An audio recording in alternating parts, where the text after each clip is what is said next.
Good morning, everybody. Good morning. Come on in. Welcome. So good to see you. Welcome to Money in the Morning. My name is Dr. Boyce Watkins, and I'm here a couple minutes early. I sent out the text message for you guys, and I know a lot of you clicked on the link right away. So I decided to go ahead and just pop on in here. I hope everybody's doing good. So we're gonna to get started in 1 second, and we're gonna talk about some things going on economically that I think can benefit you. My goal is to help you elevate economically, to elevate your financial consciousness, and to also see where the money's at. You have to know where the money is if you want to get some of it. And there's money floating around everywhere, all around you, all the time. And it's very important to learn how to see that because if you don't, then you get confused and you say, why is there no money? There's no opportunities. But you got to know what opportunities look like in their rawest form, as well as how opportunities are created. Even just starting with that particular thought, it's really funny how a lot of us will sort of talk about opportunities as if they're created by gods. These economic gods, which pretty much consists of white people that can hire you for jobs and things like that. And I don't believe in a world where we receive opportunities. I believe in a world where we can create opportunities. So the goal in my mind is to prepare you to be economic gods and to be able to shape your own reality, shape your own destiny. For the men in here, man is short for manifest. I was just talking to my father about stuff like that today. Sort of creating your own reality, creating your own shot, like what that really looks like. And he was actually talking about his development in terms of becoming a man. And he said that he talked about times where when we were little, or when I was little, and he married my mother, and we would struggle. We didn't have a lot of money, and my mother was like, and I think he was going to call his parents to borrow the money. And my mother was like, "We're your family. You have to provide for your family. Figure it out, right?" So he did. He said I was in there pawning stuff and doing whatever I had to do, and he had that hustler mentality. And I said, you know what? I really respect you for that because they're approaching their 50-year wedding anniversary, and so it's been a long journey for the most part. Hopefully, it'll still have a lot more to it, but overall, it was just one of those conversations where we were really talking about what the community needs, what we have and what we don't have, areas where I think we can improve. Like, so for example, he mentioned groupthink. He said that so many of us are just told what to think. So many of us just look at what everybody else is doing and we do it. We listen to the same people who don't have any solutions. We listen to politicians who don't give a damn about us. We watch going on TV, listen to celebrities who don't have any interest in seeing us succeed. And he said that groupthink is what is keeping so many people back. And so we did talk about that. And I said, it's interesting. Now that I think about it, you and Mama taught me, and Tangi's my sister, and Lawrence, my brother. You taught us how to think on our own and how to make our own decisions and our own choices. And I said, I appreciate that because that's really helped me a lot because I don't give a damn about groupthink. I don't care what the group is doing. If the group is wrong, then I'm going to go in the other direction. And studies actually show that 70%, how many of y'all knew that 70% of all people will follow the crowd, even if the crowd is wrong? And it was really interesting to hear my dad sort of share that perspective, and I hope he doesn't mind me sharing that. But he was basically saying, with the black community, he said everybody just follows the crowd. They just do whatever the dumbass pastor says. They're doing what the pastor. I saw a video the other day, literally, where there were pastors giving single women advice on how to get a husband, and I said half these pastors can't give nobody advice on how to get a good husband because the pastor becomes the husband. For a lot of single black women, let's just be honest. The pastor, it becomes the husband. Not to say you shouldn't go to church. Nothing against the whole black church. I will never speak up negatively about the black church as a collective because there's too many of them and they're different. But tell me if y'all know. You tell me if you agree with this. If you see what I'm saying, a lot of pastors have become what the husband is. So there's no room. You don't have a husband because you already got one. If you know what I mean. And so really. I was like, I don't think a pastor should be telling single women how to find a husband unless you're really clear about that. I think that maybe a married pastor could tell you how to be married, how to stay married, things like that. But I really think that it becomes a conflict of interest because remember, a lot of churches live off of the money from the highly educated, high income, professional, single black woman. And so again, get mad at me for saying that, but that's a thought that kind of comes to mind. And I'm not saying that the pastors are all wrong. If you are a pastor, don't get offended unless you are the kind of pastor that should be offended. But overall, I saw an article once by a lady named Deborah Cooper. Deborah was a really nice lady, but she was kind of mad. She seemed like she had a lot of stuff she was mad about. And she said she wrote an article called "Does the Black Church Keep Women Single and Lonely?"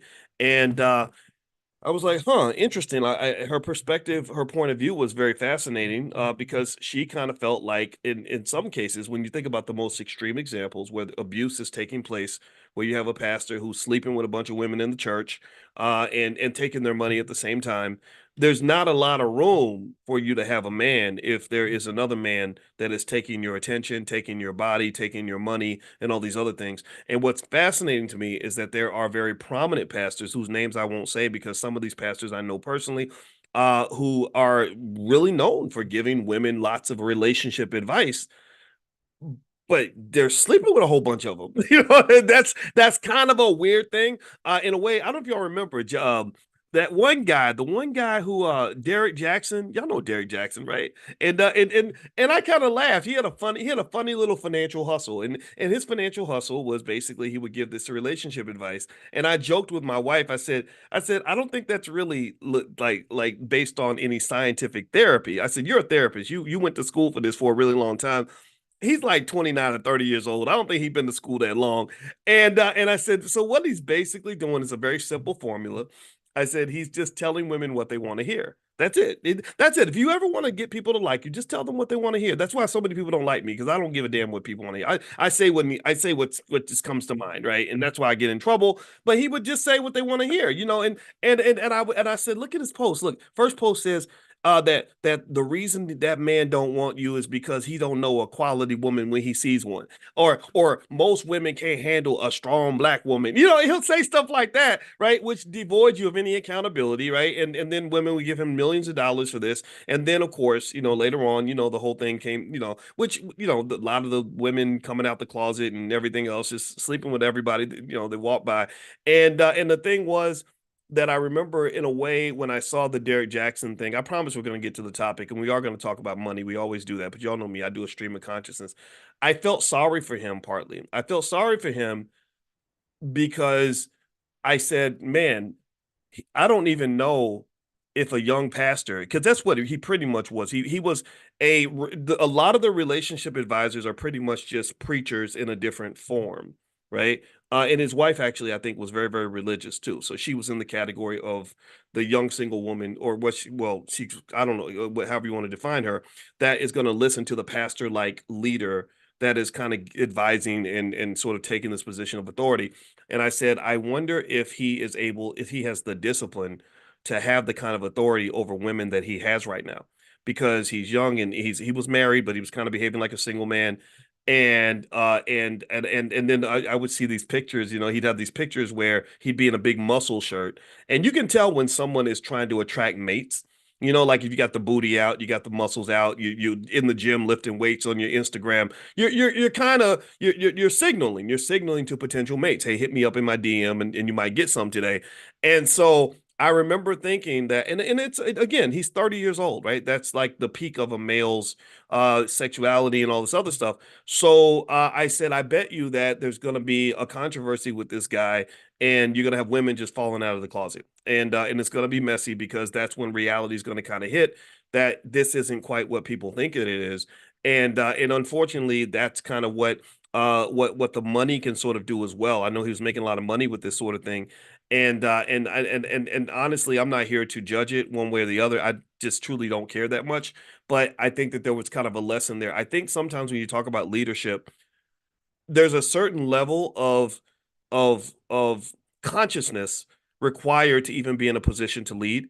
The best leaders I've noticed are not people that are hungry for a lot of money and a lot of power and a lot of status and recognition. People that need these things, they're on the lower level of Maslow's hierarchy. Remember, Maslow's hierarchy of needs is basically where you start at the bottom, where you're kind of like a little kid, you're like a starving little kid, where basically you're looking for food and water and shelter. Then you level up, and then you're looking for people to love you and admire you, and then you're also looking to be safe. And then as you level up, those things stop mattering, and you start focusing on the bigger picture. And your goal is to reach the top hierarchy, which is what they call self-actualization. Self-actualization is where maybe maybe you're willing to put yourself in harm's way because you believe in a bigger cause. You're willing to put your ego to the side in order to be part of a collective. You care about something that's bigger than you.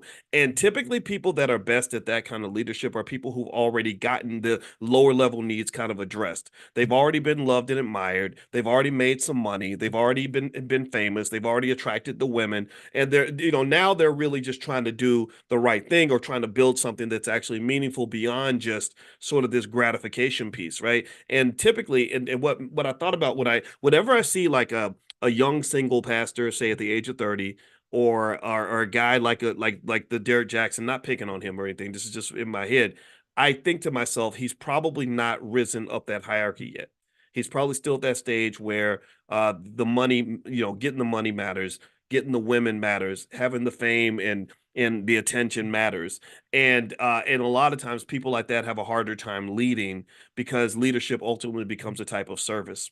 And so to me, when I if I'm picking a pastor, I or a leader or anything, I like the leader who is so established in other areas that he doesn't even want to lead anymore. Where he's like, I've already been the CEO of something. I've already been, powerful and all these other things. I don't want that anymore. I just want to sit back in the cut and relax. Typically, people like that are the people who are the best leaders because they tend to understand what leadership entails. They become more servant leaders than leaders based on status. Like it's the kind of person who says, if I'm your pastor, we're going to all serve God. We're not here to all serve me. But there are some pastors who say that we're only going to serve God if I get to be the pastor. Let me know if you get what I'm saying. Like the only way we're going to get together, only way I even want to do church with you is if I'm the leader, I'm the alpha, I'm the whatever. And that's kind of something that I think is more of a young person sort of thing. So my point is to say that going back to that whole thing, the black woman is interesting to me because I care about black women. First of all, my mother, my sister, my daughter, my grandma, my wife, they're all black women. So black women matter to me. But I think the black woman is kind of in that precarious space in that she is the most highly educated in America, but she's also the most religious in America. And if you do, and I want my wife to come in and maybe help do a deep dive on what religiosity does to the brain in terms of making you susceptible to programming or following the crowd or just problematic leadership. Not to say that this is all bad, but to just say that that sort of groupthink can cause you to um be manipulated a little bit. So you got to be real careful with that kind of thing. So anyway, with that said, I'm gonna say if I was young and if I was looking for a spouse or something, I wouldn't let my pastor or anybody tell me exactly how to do that. I would take advice from the pastor. I would take advice from my parents. I would take advice from other people. But mostly, if my goal, for example, is to get married, I would talk to married people. And I would say, to learn the criteria to choose, how to make a marriage work, all this other stuff. I'm astonished by how much relationship advice is shared on the internet by people who have terrible relationships. And with people without people even asking or trying to investigate, like, well, tell me about how long you been married, And I still remember this lady. I met a lady one time. This is real life story. I promise we're circling to the money thing. This because it's all links to money. If you know how I am, this links back to the finances because broken families don't build wealth.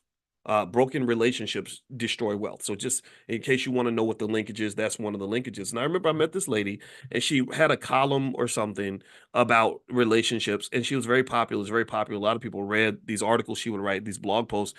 And I remember meeting her and she was a nice lady, but I remember honestly, and here's the thing, this was years ago before I married my wife. I was single, I could have, and I'm heterosexual, so, and I was free, so I could have pursued something if I wanted to. And because she was very pretty and very smart. But I remember thinking, "Ooh, Lord, I don't think I'd want to mess with you. You kind of tough."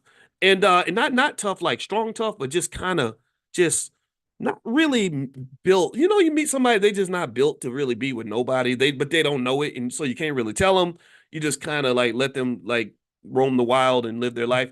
And so anyway, we were talking, but we had a friendly conversation.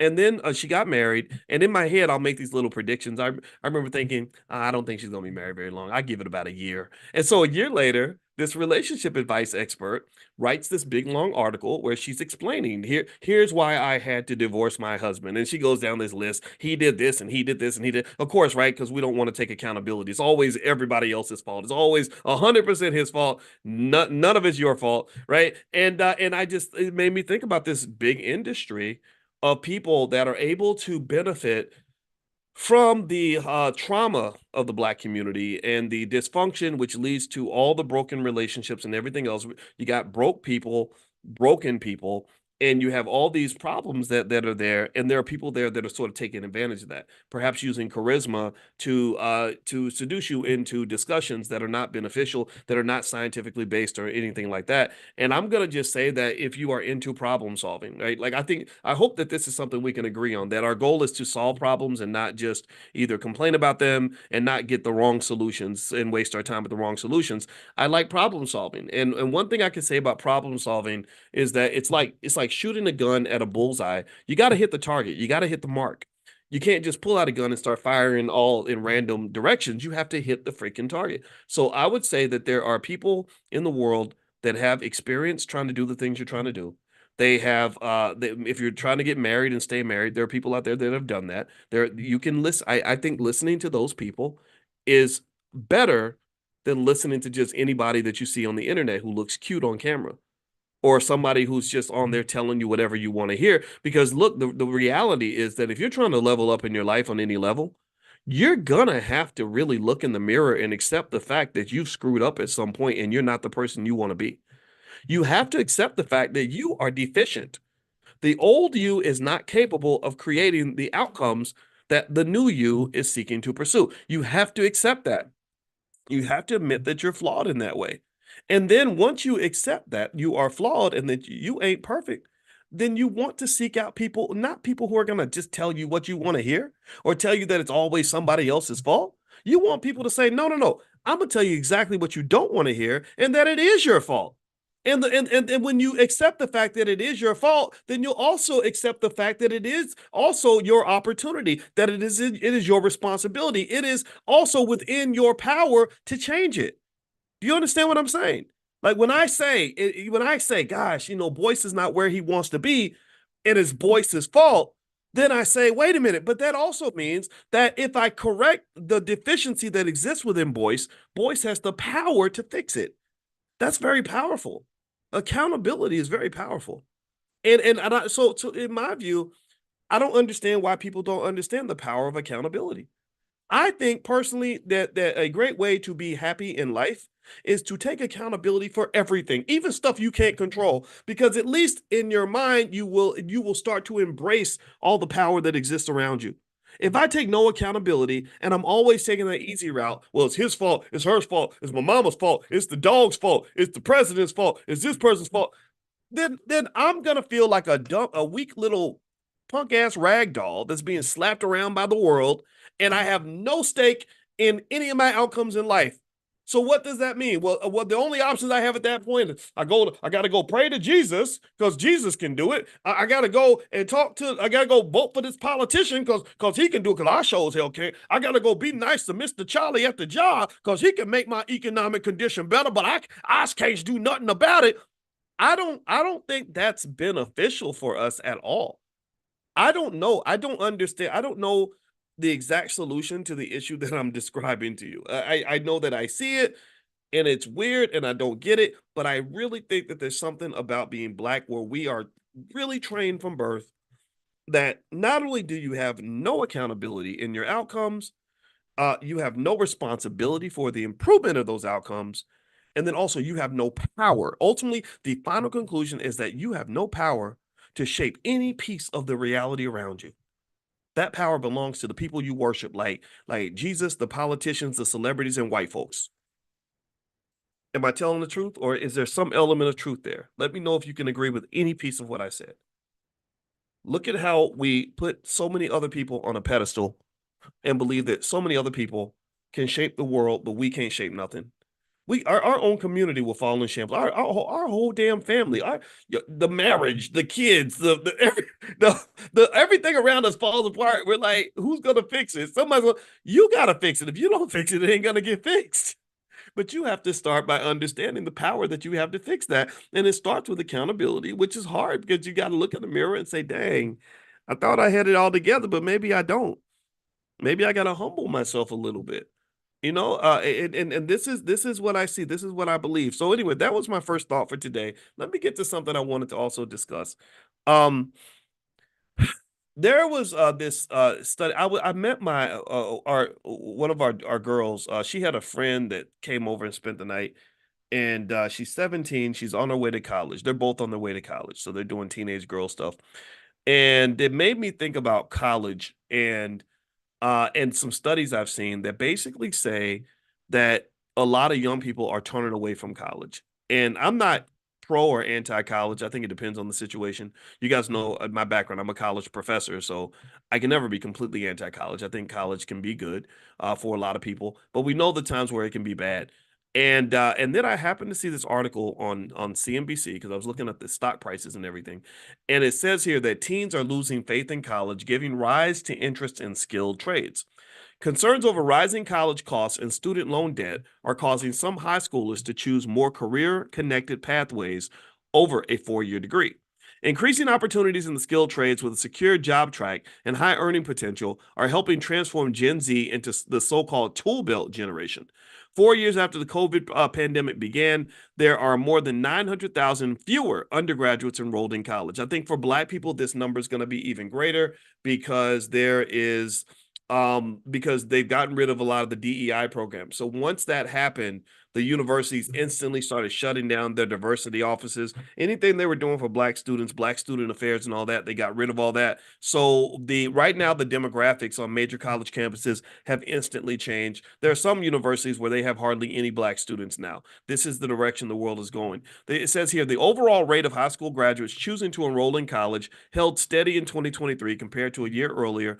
Um, Let's see here, but wait, they said although the data shows the rate of high school graduates enrolling within a year of their graduation is significantly higher, sorry, wait, they said this sentence doesn't make any sense. Although the data shows the rate of high school graduates enrolling within a year of their graduation is significantly higher for students from low poverty high schools.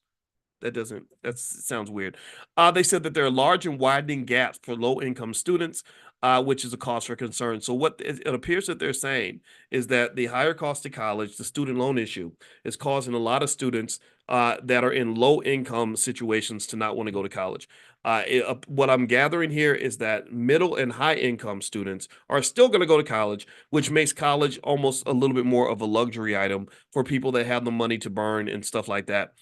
Increasingly, worries over rising costs and large student loan balances are causing some high schoolers to make alternative plans after high school. A separate report by Junior Achievement and Citizens found Junior Achievement and Citizen polled 1,000 teenagers. Okay, roughly half, 49%, believe a high school degree, trade program, 2 year degree, or other type of enrichment program is the highest level of education needed for their anticipated career path. Even more, 56% believe that real world and on the job experience are more beneficial than obtaining a higher education degree. So the trend is happening right now, and these trends make sense based on some of the data that's out here. So first off, here's some stats that might alarm you about college and the cost of college. So, and this includes everybody, but remember, most of us are Black, which means that whatever the stat is for white people, it's probably much worse for us just because of where we are economically. So it says here that only 50% of graduates strongly agree that their education was worth the cost. So that means that out of all the college graduates out here, only half of them feel that it was worth what they spent. In fact, I'll ask you all in a straw poll right now, how many of you feel that college just wasn't worth it? Give me a yes if you feel that college wasn't worth it. I'm reading from CNBC, Barbara. How many of you feel? Give me a yes if you look back and you say, man, if I could get that money back, that $100,000 back, and trade in my degree, I would do that. I'd like to get a refund if they were offering refunds. Okay, yeah. So a lot of people feel this way. Secondly, it says here over 43 million Americans are burdened by old student loan debt, with the average student loan debt exceeding $37,000 per borrower. So student loans have become a major economic crisis. It's at a record high, just like credit card debt, mortgage loan debt, auto loan debt, debt. They have so many people in debt. You really want to be cautious of that. Half of all Black college graduates default on their student loans. That means half of all of the Black people who go to college, because a lot of us were raised to believe that going to college was the key to economic success. And you would hear these stats that would say the average college graduate makes over $100,000 more in their career than a person who doesn't have a college degree. So we believe that, and we all went to college, and now a lot of people are stuck in debt that they're never going to be able to repay. They're going to actually die with a lower net worth than a newborn baby, which is very interesting to work that hard and then have a net worth lower when you finish than you had when you started.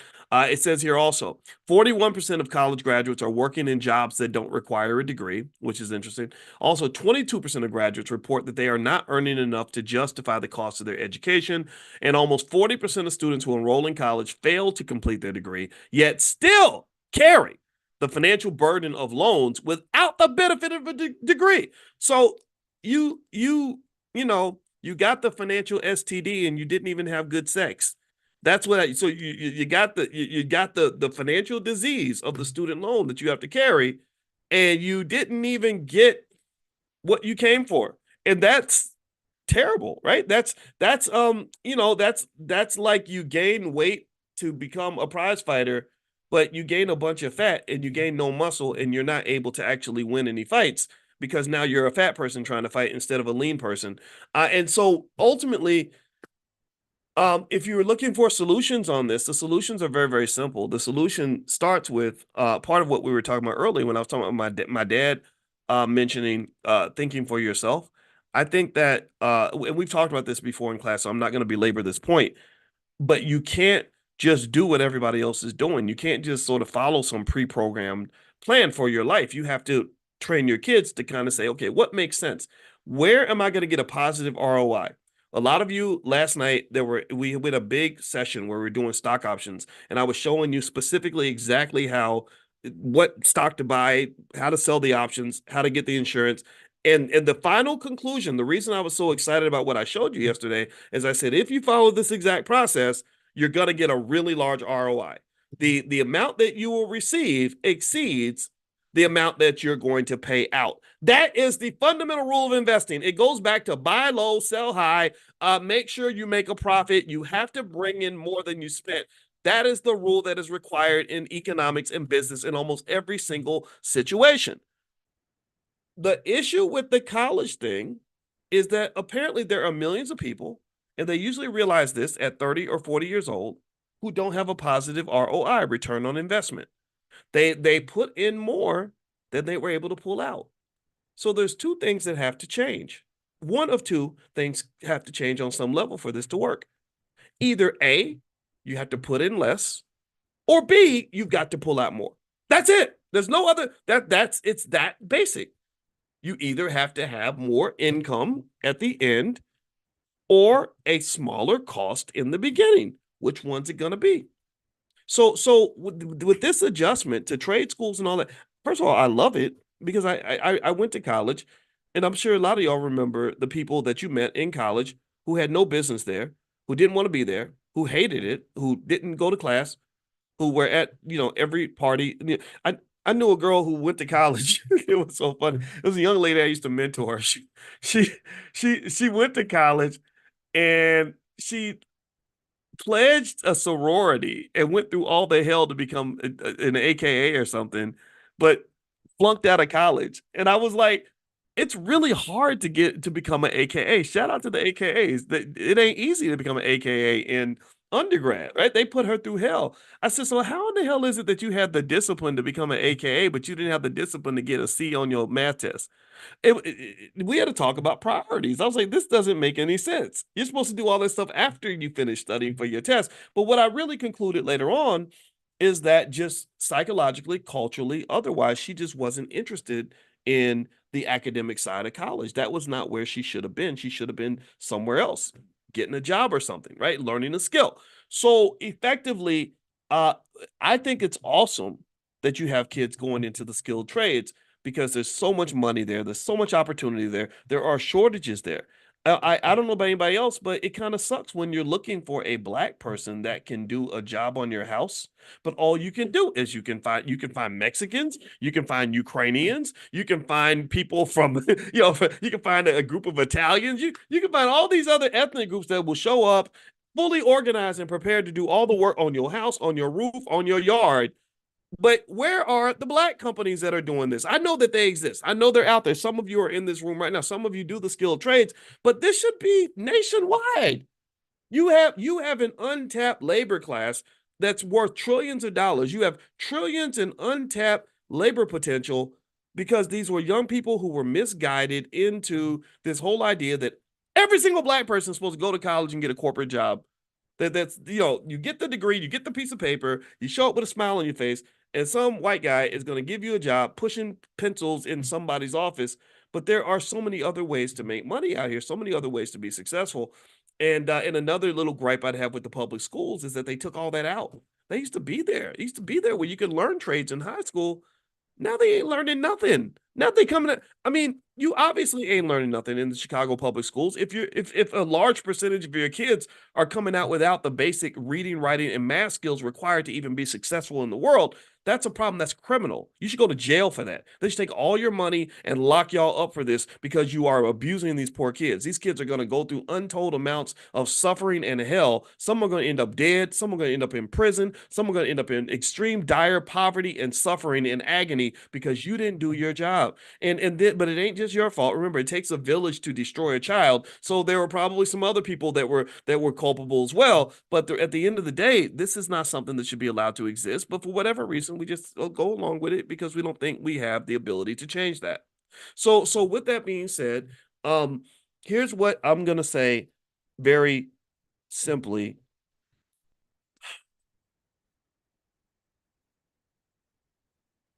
If your goal is to succeed economically in America, you're going to have to really make sure that the kids are learning their economics at an early age.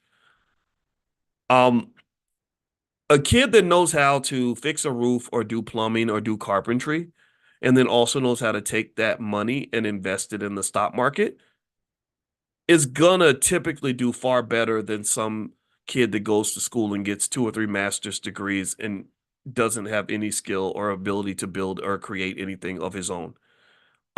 He's probably going to have a better life satisfaction because he's going to be able to control his time. He's going to own an asset. We have a lot of people that own pieces of paper that own bachelor's degrees but don't have any assets at all. A bachelor's degree is not really that much of an asset. It kind of is. I mean, I got two of them. I could have got three. I took if I take one more class, I could have got three bachelor's degrees, but that's not really much of an asset. I mean, I could be if I just learned the knowledge or whatever, like I would still be Dr. Boyce. I would still be a pretty smart guy, I guess, without the piece of paper. Not to say the piece of paper is worthless. I'm not saying your degree is worthless, so let's not get into that. But what I am saying is that it should be a pathway to you owning something tangible that allows you to enhance your life. So I'll give you an example. One thing I said recently, um, is I said, it's very important to teach your child to own and manage assets while they're young so they don't become an asset that's owned by somebody else. And like my friend Andre C. Hatchett always says, he has a t-shirt that says either own or be owned. If you don't own something, then something or someone is going to own you. And there are a lot of college graduates who went to school for a long time who don't feel that they are able to be players in their own life. They don't they feel like puppets, but they're not the puppet master of the puppet. Someone else is the puppet master. So long story short, what I would say is that the most important thing for a child to have is not a college degree, it's a capital base. If you have a newborn baby, you should be investing for that child from the time that they're born.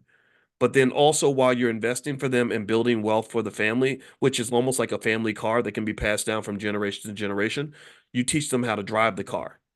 So by me having I have a baby, I'm buying stock consistently. I'm buying stock every week, like my life depended on it because it does. I'm building this capital base, which is providing financial security and protection for the family. The baby doesn't have the money yet. It's my money. I get to enjoy it until I pass it down, just like a car. I get to drive the car until I let you have it. In the meantime, I'm preparing you to take this car. So by the time you get to be 18 or 20 or 25 and you have somewhere to go and you need a car, you'll already know how to drive. And I say, oh, here, dad's been building this car for you for the last 25 years. Here, you can take over the car now. The educational piece is connected to the development of some sort of skill that should be designed to help you achieve some sort of goal. Um, Going to school is not the same as being educated, right? And education is not the same as having knowledge.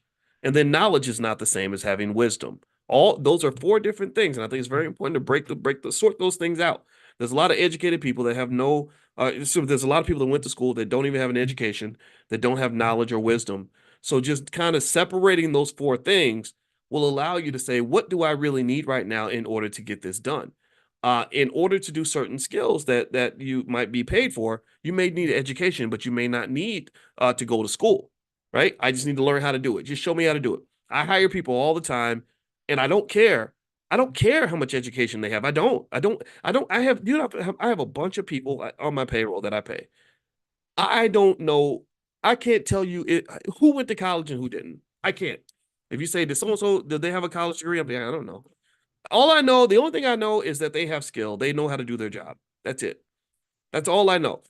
And then on the flip side, you can come to me with all the education in the world, but if you can't do your job, or you're lazy, or you're an asshole, or you're just a person that doesn't work well with others, I'm not working with you. Right? So really, I think it's important to have these real life conversations with the kids to help them understand that the process should not be more important than the goal. The process is supposed to fit into the goal. And sometimes when other people are giving us the process, when you have these little black kids going to these schools with these white teachers saying, here, Tyrone, you should do this and do this and do this. Get good grades, go to college, and then you'll be successful. Tyrone needs to be able to ask, well, why? Like, what is this? What's the final destination of this journey that you're sending me on? Because I believe that a lot of our young people get sent on a path to nowhere. Again, and I say this as a person who's taught on many college campuses. I taught at University of Kentucky, Indiana University, Syracuse University, the Ohio State University, and I saw so many young people who literally were there on campus but didn't have a purpose, didn't know why they were there to get. They just like, why are you in college? So I can graduate. To do what? What does this mean for you? And they don't know. They just think that if I go to school and I make good grades and I get this piece of paper, that somehow I'm going to have higher economic value when I hit the job market, and that someone's going to hire me because I showed up with my little gift certificate from this this overpriced gift certificate from this university. That ain't how the world works. I don't care if you're trying to be a business owner or an employee, and you always have a boss. Everybody is a boss. If you have a business, your customers are your boss. If you work for someone, then your boss is your boss. And at the end of the day, the goal really is, can I give the boss something that they need so they'll see my value and compensate me for that? That's what I would tell the kids. Like, look, the paper is nice. The paper is a signal. The paper signals that you might have what is required to do the job or to please the boss, whether your boss is your customer, your client, or someone else. But the signal is not the same as the substance. There's a whole lot of people that are faking. They're pretending like they can do stuff, but they really can't.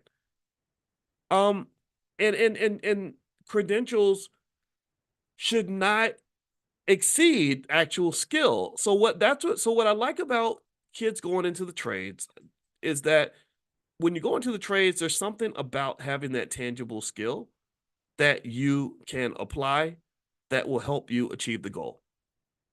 And I'm going to tell you, you know, it's so fascinating to me when I look around and I see so much energy being put into things like making sure everybody votes, as if that's gonna somehow miraculously fix things in the black community, but it never has. It never has. I'm not telling you not to vote. I'm just saying that there's no evidence. You can provide me no evidence that consistently showing up for some politician has ever really markedly improved the condition of the black community or improved our wealth. In 1975, African Americans were dead last when it comes to wealth. In 2024, African Americans are dead last when it comes to wealth.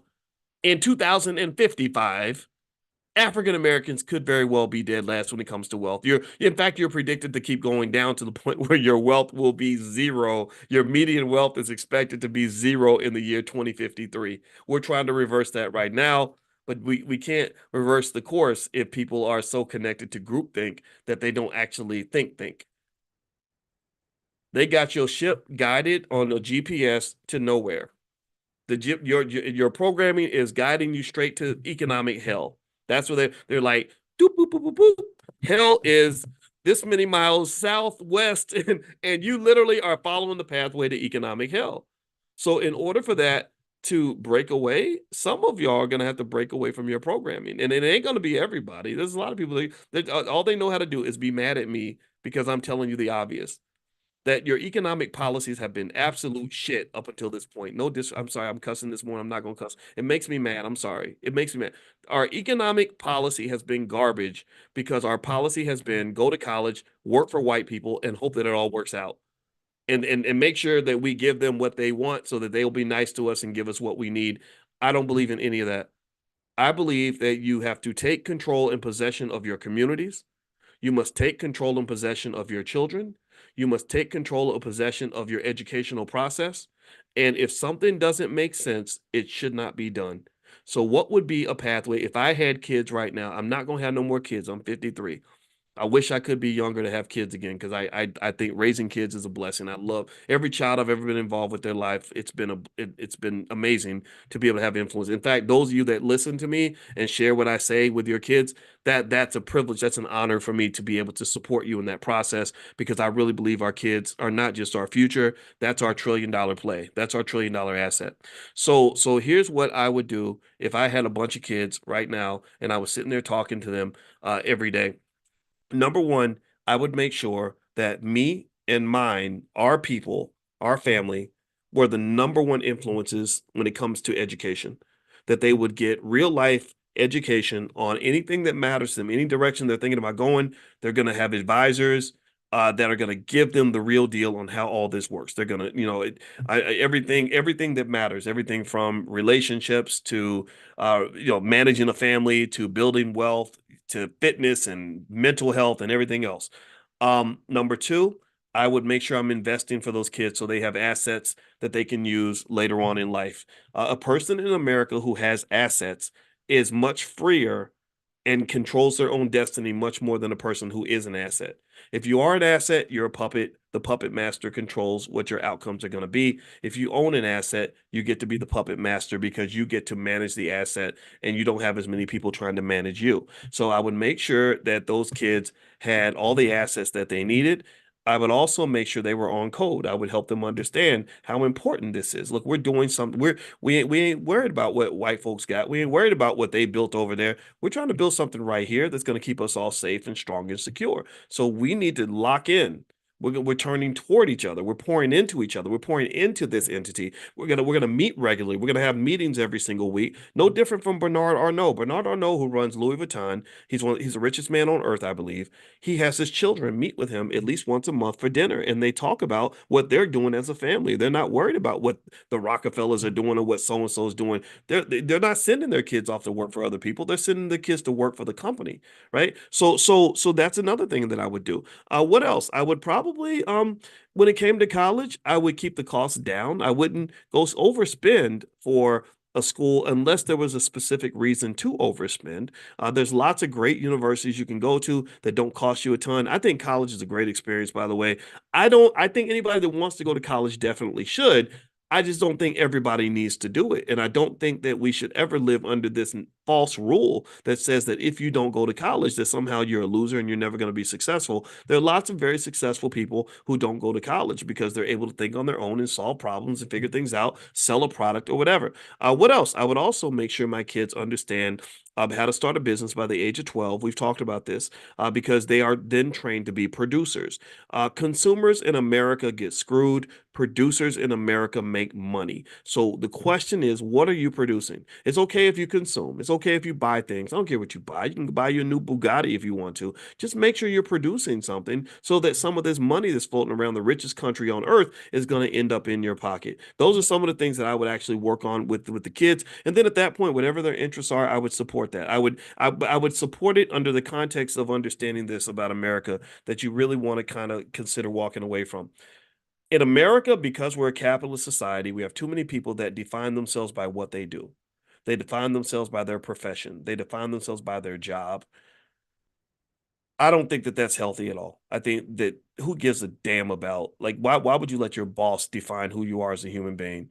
What defines your success? Because think about this. I want you to process this. Think about how many people literally passed up on family and happiness and physical and mental health so they can keep a damn job or so they can impress a boss on a job that's going to mean absolutely nothing on your deathbed.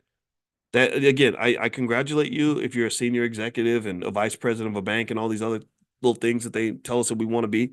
But I think that as a human being, your success is really measured more so by, do your kids love you?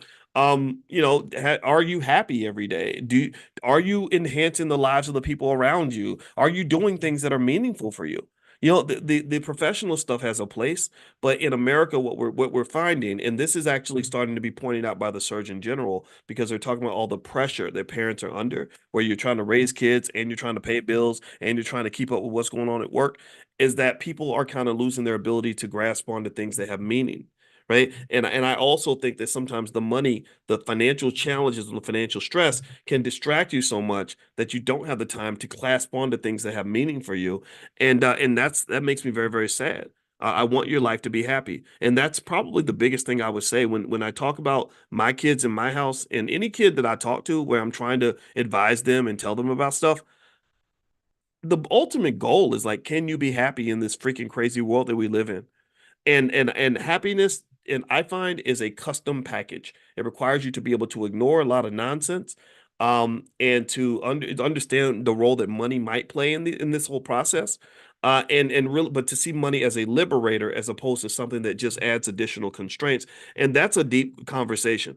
That to me though, that's really the goal. Like, and then at that point, it's like, okay, let's talk about career stuff as long as we get to the happiness. Let's talk about other stuff as long as it gets back to the happiness. Let's talk about how you can be famous and rich and everything else. But let's make sure we get back to the happiness because that's really what matters at the end of the day. I know a lot of very rich, famous, successful people who are not really happy. And in my opinion, that means you lost. So that's my belief. Long story short, I think that the move away from college towards skilled trades is a good move. I think that more of our kids should be learning actual skill. And I think that the school system is partly the culprit here. And so if you can get your kids, if you can either override what's being done in the school system with your child or get them out of it altogether, I applaud you for that because I think that's a big step in allowing your child to really reach their potential. All right. So anyway, I'm done. That's our conversation for today. I hope that you benefited from this, and sorry if I said stuff that was a little bit weird and offensive, but that's just who I am. I'm just a weird, offensive guy. I can't apologize for that. Those of you that were in options training last night, if you want to see the recording will be made available at drboyceprime.com in the next probably 48 hours. Chanel usually puts it up there quickly, so you can go log in at Dr. Boyce Prime, Prime, if you want to go take a look at that. And that's pretty much it. So I will hit you guys up. Make sure you get on the text list. If you're not on the text list for this class, just text the word morning, MORNING, to 87948. Text morning to the number 87948, and I'll send you guys some stuff. I might come back in a little bit later and do some stuff. Yesterday we were talking about some of the stuff with Diddy and like the financial side of that. It's really interesting. That I think Diddy's going to declare bankruptcy at some point. I really believe that. But and I'm not that I hope that's going to happen. I just think that's kind of the direction things are going. But anyway.